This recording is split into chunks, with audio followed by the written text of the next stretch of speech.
Amados, a paz do Senhor para todos. Desejo que todos estejam bem. Eu quero vos apresentar a aula que irei colocar à disposição para as aulas de quartas-feiras. Desta feita, introdução à Bíblia, ou, por que não dizer, bibliologia, estudos sobre a Bíblia. Nesta apresentação, eu irei falar sobre as Escrituras e o Deus soberano. Irei apresentar também o duplo propósito das Escrituras. E ainda mais, por que a Bíblia fala que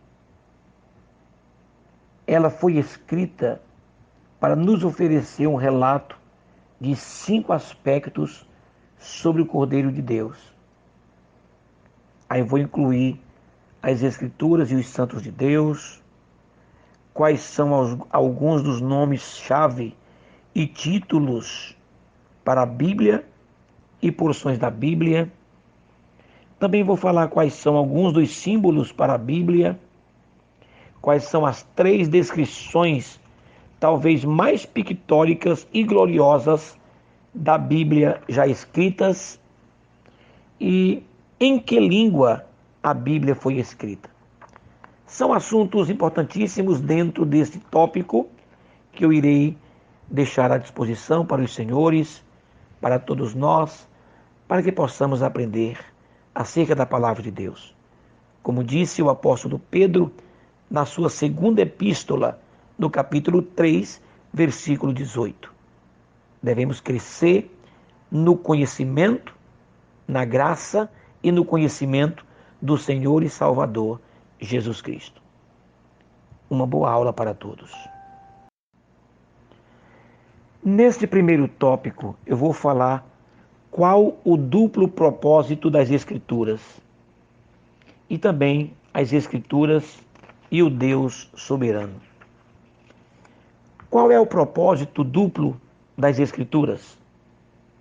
O primeiro propósito tem a ver com o Deus soberano, enquanto que o segundo tem a ver com os santos de Deus. As Escrituras foram escritas para nos oferecer um relato duplo do trabalho de Deus. Por exemplo, como definido e como descrito. Como definido, tudo o que Deus fez, está fazendo ou fará pode ser colocado debaixo de 2 categorias: sua obra na criação ou sua obra na redenção. Como descrito, por exemplo, existem 2 dias especiais, 4 capítulos especiais e 9 festas especiais que nos fazem lembrar da grande obra de Deus na criação e na redenção. Nos 2 dias especiais, por exemplo, sábado e domingo. Sábado nos lembra de sua obra na criação. Êxodo 20, do 8 ao 11. E no domingo, lembra-nos de sua obra na redenção. Mateus 28, primeiro. Os 4 capítulos especiais está em Gênesis, Lucas, Apocalipse, capítulo 4 e Apocalipse, capítulo 5. Em Gênesis, no capítulo 1, o relato do homem sendo feito à imagem de Deus, ele fala da criação. Gênesis capítulo 1, versículo 26 e 27. E em Lucas, no capítulo 2, o relato de Deus sendo feito à imagem do homem, ele fala da redenção. Lucas capítulo 2, versículo 7. E João capítulo 1, versículo 14. E na terceira no terceiro capítulo especial, é Apocalipse capítulo 4, o relato do céu agradecendo a Deus por sua obra na criação. Apocalipse 4:11. E o quarto é Apocalipse capítulo 5, o relato do céu agradecendo a Deus por sua obra na redenção. Apocalipse capítulo 5, versículo de número 9. Temos ainda as 9 festas especiais. Exatamente, 9 festas especiais. Sua obra criadora, que, como visto, pelo sábado semanal, e também pela festa do sábado do sétimo ano, Êxodo 23, 10 e 11. Também pela festa do sábado do 50º ano, Levítico 25, do 8 ao 16. E sua obra redentora, como visto, por exemplo, pela festa da Páscoa. E essa festa fala do Calvário, como se encontra na primeira epístola aos Coríntios, no capítulo 5, versículo 7. Também pela festa das primícias, Levítico 23, do 9 ao 14. E ela fala também da ressurreição, 1 Coríntios 15, 23. Também pela festa do Pentecostes, Levítico 23, do 15 ao 22. Ela fala da vinda do Espírito Santo, em Atos 2:1. Também pela festa das trombetas, Levítico 23, do versículo 23 ao 25, que ela fala do arrebatamento e da segunda vinda de Jesus. Também pelo dia da expiação, Levítico 23, do versículo 26 ao 32. Ela fala da iminente grande tribulação, Apocalipse do 6 ao 19. E também pela festa dos tabernáculos, Levítico capítulo 23, do versículo 33 ao 34. Ela fala também do milênio, Apocalipse 20, do 1 ao 6. Neste segundo tópico, eu vou falar que as Escrituras foram escritas para nos oferecer um relato de 5 aspectos sobre o Cordeiro de Deus. No primeiro aspecto, o Antigo Testamento registra o preparo para a vida de Jesus. Repito, o Antigo Testamento registra o preparo para a vida de Jesus. Para quê? Para que possamos estar cientes de sua vinda. Lucas capítulo 24, versículo 27. João capítulo 5, versículo 39. Para que mais? Para que possamos estar seguros de sua segunda vinda. Romanos capítulo 15, versículo 4. E primeira epístola aos Coríntios, capítulo 10, versículo 11.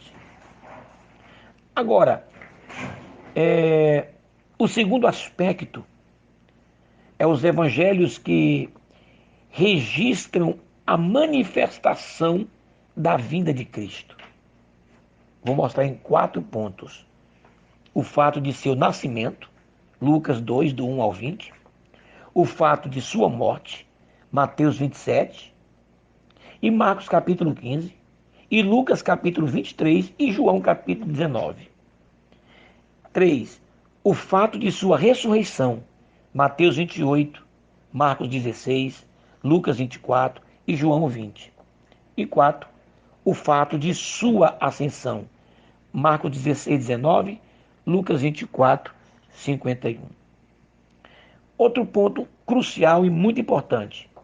O livro de Atos dos Apóstolos registra a propagação da vinda de Jesus. É o terceiro aspecto. Por exemplo, a origem da igreja primitiva, Atos 2, do 1 ao 13. A obediência das igrejas, ou da igreja primitiva, que é a sua mensagem, e também os seus ministros, que serviram em Jerusalém, e também na Judéia e em Samaria, que consequentemente liderados por Pedro, Tiago, que era o meio irmão de Jesus, e também pelo apóstolo João, o evangelista, por Filipe e também por Estevão. Atos capítulo 1 ao 12. E também, além do livro dos Atos dos Apóstolos registrar a propagação da vida de Jesus, vemos também falar sobre seus missionários, que serviram por todo o mundo conhecido, liderados por Paulo, Barnabé, Timóteo, Tito e também por Sila. As epístolas registram também a interpretação da vida de Jesus, as razões para o seu nascimento, as razões para a sua morte, a razão para a sua ressurreição, a razão para a sua ascensão. E quinto, o livro de Apocalipse registra a coroação do Rei Jesus. Apocalipse 1 ao 3 fala das testemunhas do Cordeiro. Do 4 ao 5 fala da adoração ao Cordeiro. Do 6 ao 19 fala da ira do Cordeiro. E o Apocalipse 20 fala da armadilha do Cordeiro, seu reino, da maravilha do Cordeiro, seu reino milenar. E Apocalipse, por fim, capítulo 21 e 22, fala da noiva do Cordeiro, que é, de fato, a igreja do Senhor.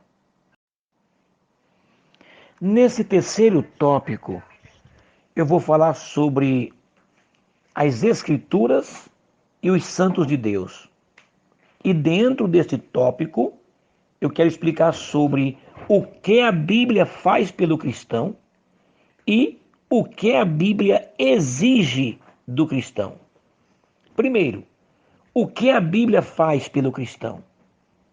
Sustenta, ordena os passos, produz alegria, fortalece, dá esperança, dá luz, dá compreensão, mostra a vontade de Deus, edifica, produz fruto, convence do pecado, convence a alma, purifica a consciência, consagra a vida, corrige o erro, confirma o certo e consola o coração.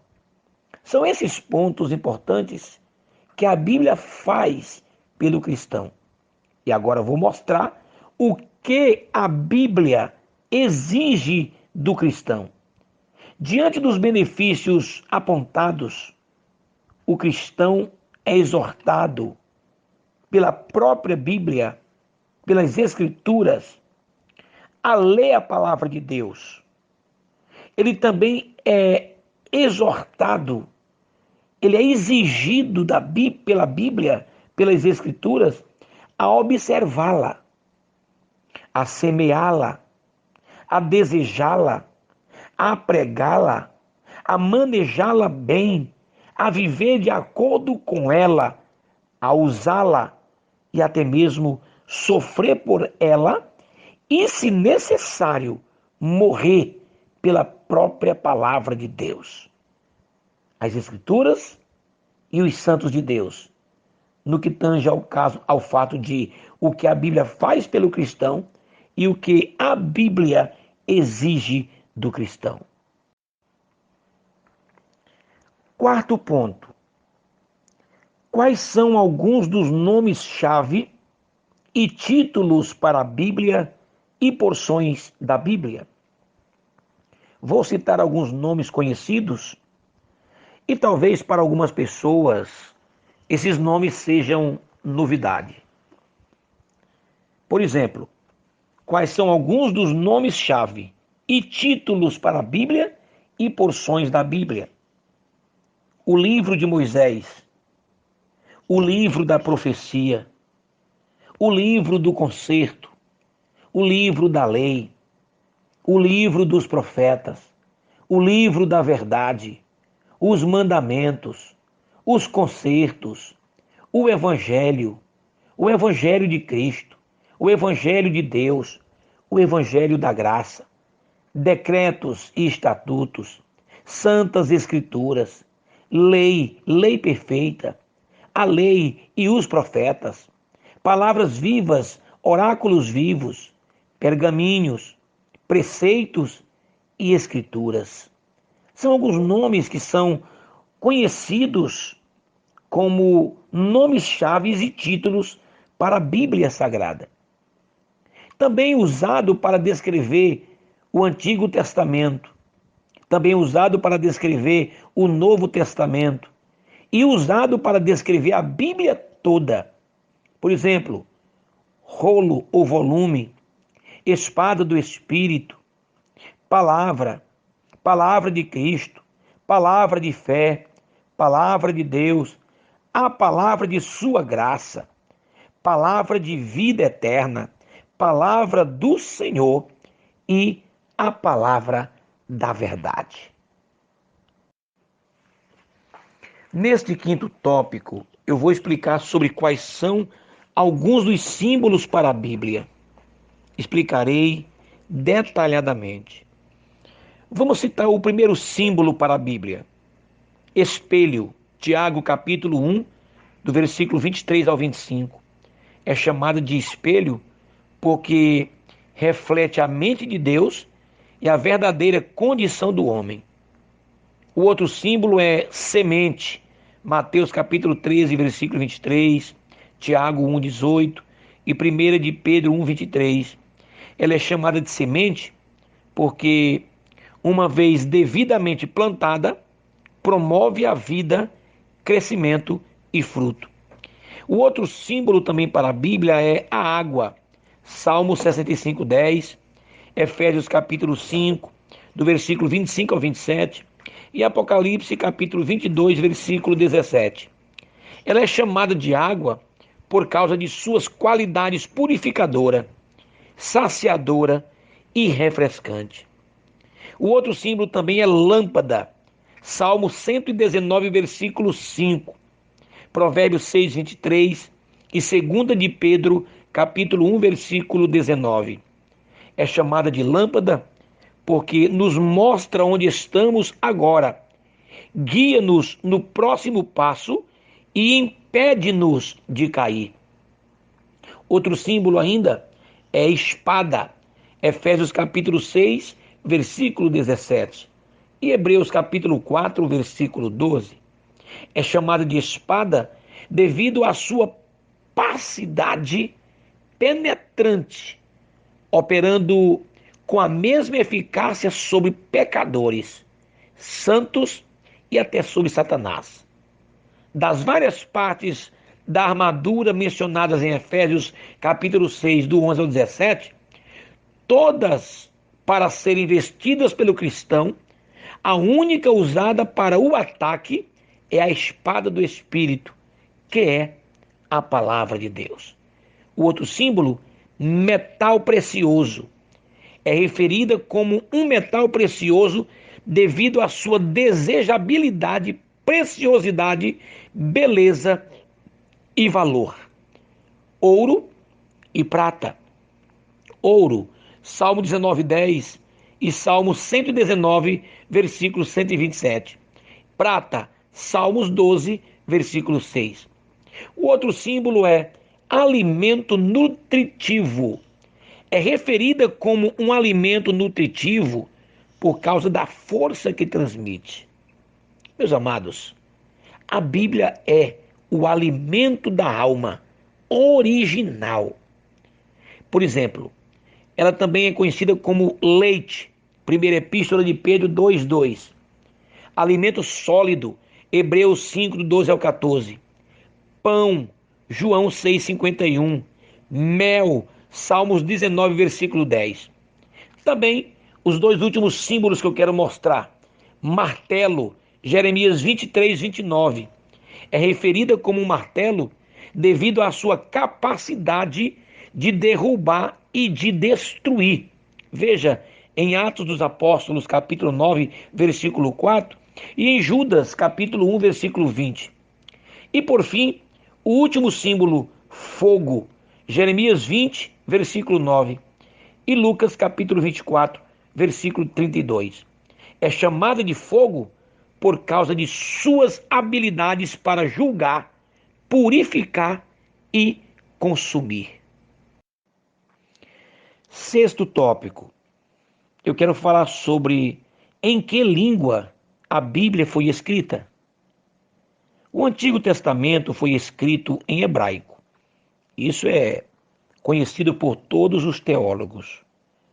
Mas com algumas poucas exceções que aparece em aramaico, que é Esdras, capítulo 4, e também o capítulo 7, Daniel, capítulo 2, e também o capítulo 7, e Jeremias, capítulo 10, versículo 11. Por que Deus escolheu o hebraico?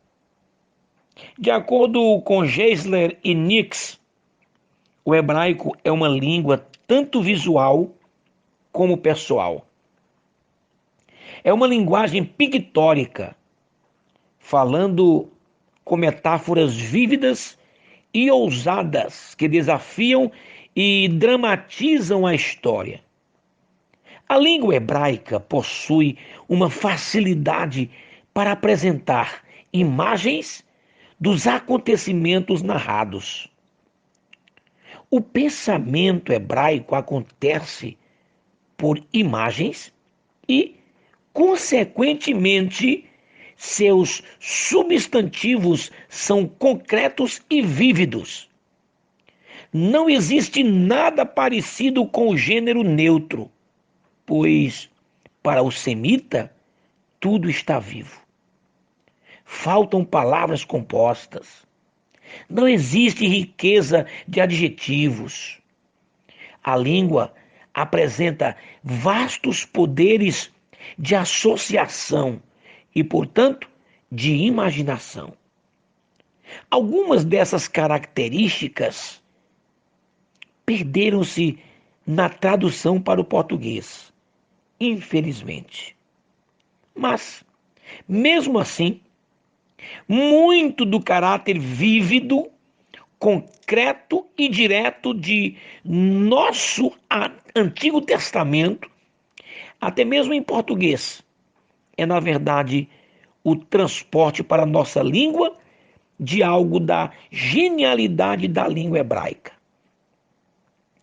Agora, tem coisas que nós pensamos, que nós imaginamos, por exemplo, como uma linguagem pictórica.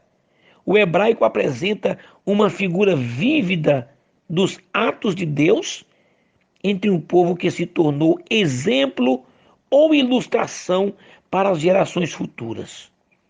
Você pode conferir na primeira epístola de Paulo aos Coríntios, no capítulo 10, versículo 11. Já que o Antigo Testamento teve a intenção de ser um livro biográfico para cristãos, convinha que essas verdades fossem apresentadas explicitamente em uma linguagem visual. Além disso, o hebraico é uma língua pessoal. Ela atinge o coração e as emoções em vez de simplesmente a mente ou a razão. Às vezes, até mesmo as ações são atribuídas personalidades. Mateus capítulo de número 1, 2 e 3. O apelo é sempre para a pessoa na realidade concreta da vida e não no abstrato ou teórico. O hebraico é uma língua pela qual a mensagem é sentida e não pensada. Como tal, a língua era altamente qualificada para transmitir ao crente individual, bem como à comunidade adoradora, a revelação pessoal do Deus vivo nos acontecimentos da narração judaica. Ela era muito mais qualificada para registrar a percepção da revelação na vida de uma nação do que codificar esta revelação para a propagação entre todas as nações. Conclusão. A Bíblia tem influenciado o mundo em vários aspectos. Ainda é o livro mais vendido e mais lido de todo o universo. A Bíblia Sagrada é o único livro habilitado, digo com todas as letras. Repito, a Bíblia Sagrada é o único livro habilitado, capacitado, autorizado por Deus para falar do passado, do presente e do futuro. Muitas literaturas falam do passado, outras falam do presente, mas somente a Bíblia é capaz de falar do que aconteceu, do que está acontecendo e do que vai acontecer. E ela, a Bíblia Sagrada, tem influenciado o mundo todo. Ela tem influenciado o mundo na literatura. Sim, tem influenciado na literatura porque muita gente passou a ler, a conhecer através da Bíblia Sagrada. Ela tem influenciado o mundo também na arte. Mais de 52 pinturas mundialmente famosas que descrevem cenas conhecidas do Antigo Testamento, junto com mais 65 sobre o Novo Testamento, são preservadas hoje. Ela também tem influenciado o mundo inteiro sobre a música.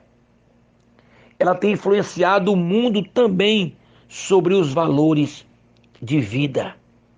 Como viver, como dar valor à vida, como respeitar a vida. Haja visto que a Bíblia diz: examinai as Escrituras, buscai no livro do Senhor.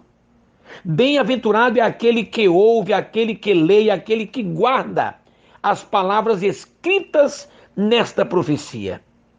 Portanto, meus amados irmãos, leiamos a palavra de Deus, aprendamos com esta palavra, dediquemos-nos na leitura bíblica, na maneira como conhecer a palavra de Deus, no manuseio da palavra do Senhor, como disse o apóstolo Paulo para Timóteo.